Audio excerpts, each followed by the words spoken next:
Chers collègues, mesdames, messieurs, c'est avec émotion, mais c'est bien utile de vous le confirmer.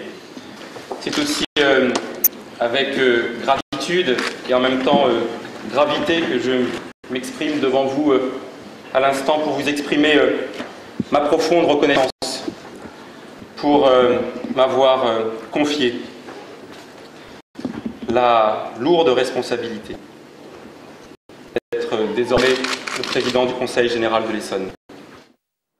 Bonsoir, c'était donc le troisième tour des cantonales un peu partout en France, l'élection des présidents de conseils généraux. En Essonne, aucune surprise, vous l'avez constaté, c'est bien Jérôme Guedj qui a succédé à Michel Berson, un nouveau président ému dans une salle comble. Quelques brefs remerciements à ses proches et à son parti politique avant d'aborder les grandes lignes de son programme de président militant, comme il aime à se présenter. Le développement durable, la lutte contre la discrimination et l'emploi devraient faire partie de la nouvelle politique du Conseil général. Ce qui est au cœur de notre programme, de notre exigence, c'est répondre aux messages qu'ont envoyés les électeurs à tous les élus dimanche dernier. Il y a une situation de souffrance sociale, de désespérance, d'inquiétude à laquelle il faut qu'on soit absolument attentif. Et le Conseil général de l'Essonne, la majorité de gauche au Conseil général est en capacité de répondre à cette situation. Du côté de l'opposition, 16 élus, 12 UMP, 4 conseillers généraux d'Union pour l'Essonne, qui auraient évidemment préféré un président de droite, mais qui se disent néanmoins prêts à accepter certaines propositions. Je voterai ce qui est bien, ce que j'estime ce qui est bien, et je voterai contre ce que j'estime ce qui est mal. Donc si on arrête d'augmenter les impôts, eh ben je voterai pour. Si on fait des programmes qui ne sont pas la diminution des aides aux communes, je voterai pour. Mais si je suis contre, je voterai contre. Je garde ma liberté, mais en même temps, je souhaite que le Conseil général de l'Essonne soit un Conseil général qui soit à l'écoute des habitants du département de l'Essonne. C'est ça l'essentiel. Dans le courant de la séance de l'Assemblée départementale, il a été procédé à la désignation des vice-présidents et de leurs attributions, et Michel Berson demeurant très proche de son successeur. Ça fait un petit quelque chose, on ne peut pas rester indifférent, mais on ne peut pas rester non plus président tout le temps. Par conséquent, ça va être un passage de témoin et un moment un peu émouvant. Voilà donc pour cette journée d'installation d'une nouvelle exécutive départementale sur lequel évidemment nous reviendrons avec des détails demain. Il faut cependant ajouter qu'avec la réforme des collectivités territoriales, Jérôme Guedj, contrairement à Michel Berson, sera 3 ans au lieu de 6 à la tête de l'exécutif et donc de la présidence du Conseil. Une page importante à présent liée à l'éducation nationale, a commencé par ce nouveau rassemblement des professeurs des collèges de Grigny contre la mise en place du dispositif Éclair, école, collège, lycée pour ambition, innovation et réussite, qui doit remplacer les réseaux ambition réussite. Réunis devant l'inspection académique d'Évry, ils avaient réussi à mobiliser d'autres établissements concernés sur le département, le lycée Robert Doisneau de Corbeil et le collège de Guinette-d'Étampes. Objectif, eh bien, c'est tisser des solidarités entre établissements, ne pas rester isolés afin de se faire entendre. Une dizaine de parents étaient également présents pour les soutenir. Ce dispositif qui, selon les enseignants, prévoit un enseignement moins ambitieux pour les élèves, des zones d'éducation prioritaire et renforce les inégalités et qui doit tout simplement être abandonné. Le retrait pur et simple n'est pas satisfaisant pour nous parce que le rectorat et le ministère a tendance à lier ce dispositif en reconnaissant que nos établissements sont dans des situations particulières, des populations difficiles et en même temps reconnaissance du travail des équipes pour faire réussir les élèves.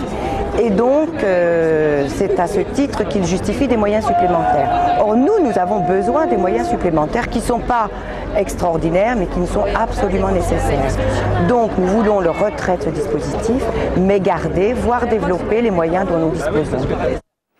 Les 41 lycées du département ont été classés en fonction de leur taux de réussite au bac, un pourcentage variant de 100 à 52%. Et comme on pouvait s'y attendre, les lycées privés sont en tête du palmarès, parents d'élèves et professeurs, critiquent néanmoins ce classement qui stigmatiserait selon eux les structures. Plus d'explications avec Claire Colombel.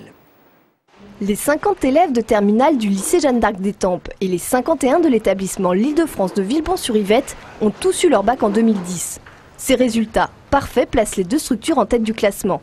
Le premier lycée public dans le palmarès, Blaise Pascal à Orsay, ne se trouve qu'à la 6e place avec presque 96% de bacheliers, alors que l'année dernière, il s'était hissé à la première place avec 98%. Face à ce palmarès 2011, Jean-Marc Defrémont, responsable départemental de la FCPE, Fédération des parents d'élèves, s'offusque et dénonce un classement biaisé. On mêle des établissements qui bénéficient, en plus des fonds de l'État, de financements privés qui opèrent une sélection de leurs élèves, avec des lycées publics qui, eux, accueillent tout le monde, qui plus est, dans un contexte de baisse criante de moyens. Il est totalement injuste de les mettre en concurrence. Les professeurs et l'inspection d'académie partagent ce point de vue. Christian Wassenberg, inspecteur d'académie, incite même les parents à relativiser ce classement. Pour lui, c'est un indicateur parmi tant d'autres. Pour choisir son lycée, il faut aller aux portes ouvertes et rencontrer l'équipe éducative. Pour les parents intéressés, les journées portes ouvertes ont déjà commencé. Toutes les dates sont disponibles sur les sites internet des établissements. Pour tenter de remédier au fait que de temps à autre, un ingénieur bon technicien peut être un mauvais vendeur, eh bien l'Institut d'optique de Palaiseau, Optique Valais, organise une filière au cours de laquelle les étudiants doivent mener à bien un projet de création d'entreprise en parallèle de leur cursus. Il s'agissait aujourd'hui de défendre leur projet devant des financeurs et des clients potentiels. Christophe Garnier. Étudiante à l'Institut d'optique de Palaiseau, Charlotte Gau travaille avec 4 de ses camarades sur un projet d'entreprise pour améliorer la perfection des verres des lunettes. Les jeunes créateurs ont pour l'instant rassemblé 6 000 €, il en faudrait 200 000, mais la détermination de la jeune fille paraît inébranlable. On considérera toujours cette expérience comme une expérience extrêmement riche et on est tous des entrepreneurs dans l'âme, donc on créera de toute façon tous un jour, ensemble ou séparément, sur ce projet-là ou sur un autre. Tester la motivation de ces étudiants, c'était justement le but de cette journée à l'Institut d'optique. Les jeunes gens devaient se présenter à des financeurs et à des clients potentiels. Ils étaient incités à prendre des risques. Le but, transformer l'ingénieur type en véritable entrepreneur, créateur d'emplois. Ça va lui permettre de dépasser le cahier des charges initial qu'on lui fixe. Ça va lui permettre d'explorer de nouvelles terres et tout simplement d'inventer des nouvelles solutions, d'être en avance sur ses concurrents et donc de donner de l'avance à son entreprise. Depuis 2006, sur l'ensemble des projets présentés par les étudiants de l'Institut d'optique, 7 ont abouti à une entreprise et 25 emplois ont été créés. Le but, soutenir l'innovation, plus souvent issue des PME que des grands groupes. C'est vital pour le dynamisme économique d'avoir un renouvellement régulier d'entreprises. Petit à petit, en construisant ce réseau autour des grandes écoles et des scientifiques, l'association Optique Valais du plateau de Saclay a réussi à rassembler 11 000 chercheurs et plus de 11 000 PME dans la région.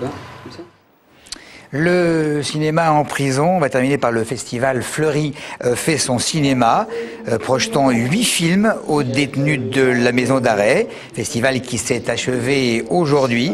Après 10 jours de visionnage, le jury composé notamment de 7 prisonniers a décerné une palme spéciale à des hommes et des dieux. De nombreux acteurs et réalisateurs étaient présents pour l'occasion. On l'a vu, Ludivine Sagnier à l'origine de cet événement et Richard Berry au micro de Tariq Aynous. À part les murs de la prison, il n'y a pas de barrière entre moi et les détenus. Et ça, j'ai besoin, pour comprendre la société dans laquelle je vis, j'ai besoin de faire péter ce mur-là. C'est une façon de toucher un public qui, normalement, n'est pas censé voir de films. Je pense que, surtout un film comme le mien, qui était un film sur la rédemption, donc je trouve que c'était un moyen de dire aux gens voilà, qu'il y a une seconde chance et qu'il faut la saisir.